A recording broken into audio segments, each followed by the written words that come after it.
How are you, folks? Dave Brown here with the New Populist. Thank you again for joining me. Well, we in this country, we're always talking about democracy. We need to save democracy. We need to protect democracy.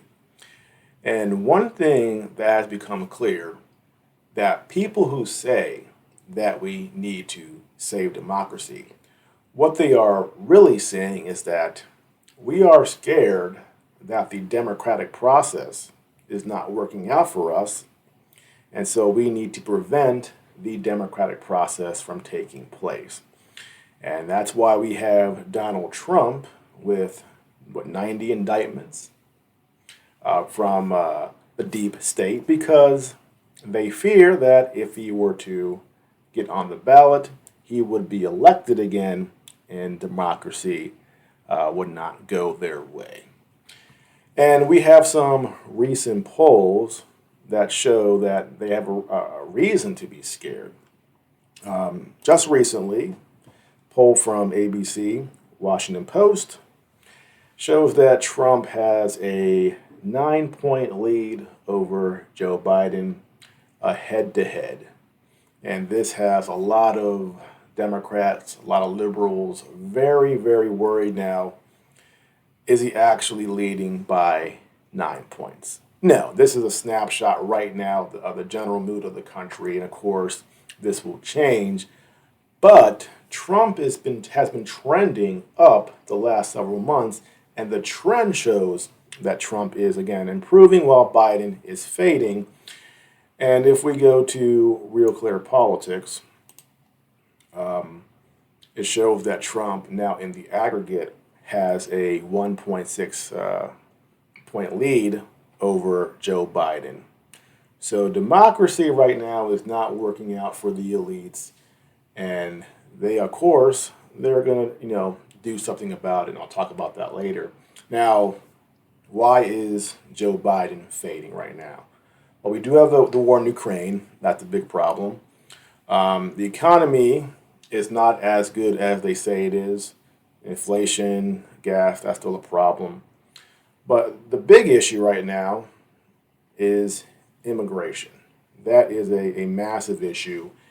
And we're seeing all of these Democrat leaders in power starting to freak out on it a little bit. We had Mayor Eric Adams giving that impassioned speech where he talks about how immigration is destroying New York City, and of course there's these funny memes online of him slowly transforming into a white racist. So the mayor of New York pointing out rightly that immigration is destroying New York City, and the state governor Kathy Hochul, she said that New York is full, migrants should go elsewhere.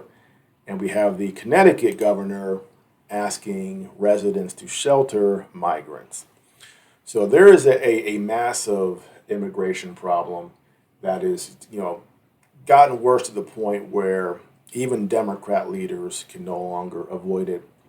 And one thing I've always said is this.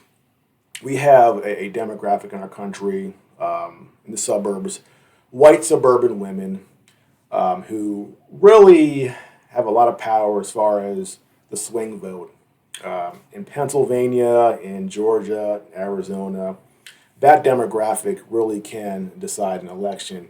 And I've always said that we won't see a change in our politics until these people are affected by these issues. I think immigration is finally reaching out into areas where this white, moderate, or liberal demographic of women in the suburbs is starting to be affected by the immigration issue, and that is why Democrats are finally now reacting. And it's the same thing with crime. Black Lives Matter in 2020. A lot of virtue signalers. And the reason they could virtue signal about defunding the police is because they lived in very safe suburbs. But eventually that crime creeps out of the city and it starts popping up in the suburbs. And that's, again, when this demographic of suburban women start to get nervous and perhaps thinking, you know what, I hate Donald Trump's guts, but my kid, when they walk home from school, if he or she is not safe, that's a problem. So maybe I'll vote for him even though I hate his guts. And I think now we're starting to see that. We're seeing some of the crime and immigration problems leave the cities and go out to the suburbs, and it's starting to affect that demographic. Now, another interesting thing in this poll, ABC poll, it showed that Haley also beat Biden by 5 points, and this is pointed out by Byron York in the Washington Examiner. And it says here, Haley beating Biden by 5 points, that's news. Maybe even bigger news than Biden trailing Trump by 10 points. It's news because it suggests Biden's vulnerability, not just to Trump, but to at least one other Republican, Haley, whom voters see as a plausible alternative to the current president. Now, this concerns me.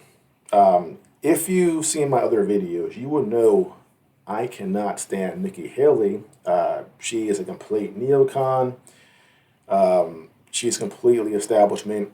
She's very intelligent, very crafty, and she was able to get into the Trump administration and sort of get out before all the problems started, and she would have to actually stand there and, next to Trump taking arrows. So she's very crafty. And my concern is that they're going to start trying to astroturf Nikki Haley, really pump her up as a backup plan if Trump gets the nomination, where he would be forced, or they would pressure him to select Nikki Haley as a VP. Now, she said some things about Trump that aren't great, but not as bad as Christie. So she could say, well, it's politics. Of course, I was, running against you. That's why I said these things. So don't take it personally. But I think they want to have her potentially on the ticket as a VP if Trump wins the nomination and say Trump wins the election. They'll start working on Trump to get him out of office, of course. And if he resigns or something worse happens, God forbid, who is right there, Nikki Haley, who is 100% establishment, 100% neocon, 100% pro-Ukraine war, pro-war over here, pro-war over there. She is who they want in office. So don't fall for it. They're going to push her really, really hard in order to try to pressure Trump if he gets a nomination to select her as a VP. Now, another issue I think is problematic.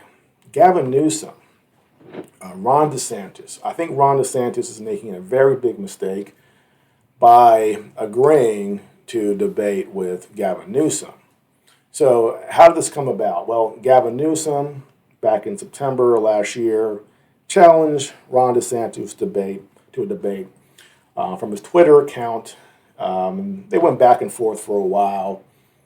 And then finally, DeSantis accepted, and they will now be debating in November. And why is this a problem? One main reason. Gavin Newsom is the guy that's sitting in the shadows behind Biden, just waiting to jump in at the right time and try to get that Democrat nomination. Now, he can't do it, in a way that's obvious. He can't come out and just challenge Biden directly.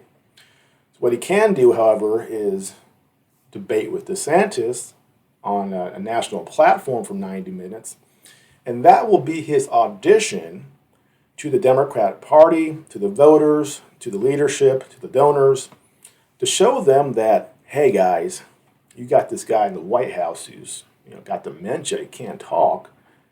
Look at me. I went on Fox News with Sean Hannity. I debated the most popular governor in the country and kicked his butt. Hey guys, I'm the guy you want here. Get rid of the other guy.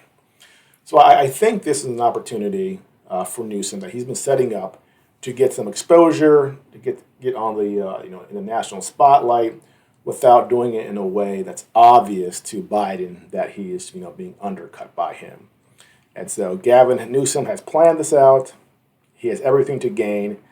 And DeSantis, he's basically helping Newsom do this because, DeSantis himself, he's going nowhere. He's not going to win the nomination. Trump is going to win the nomination. And so for him, this might be a attempt, a last, ditch effort to get some traction. It's not going to work. And what if he wins the debate? What does that actually look like, winning a debate? Now, Gavin Newsom, scumbag extraordinaire, he's a used car salesman. I mean, just a real piece of work.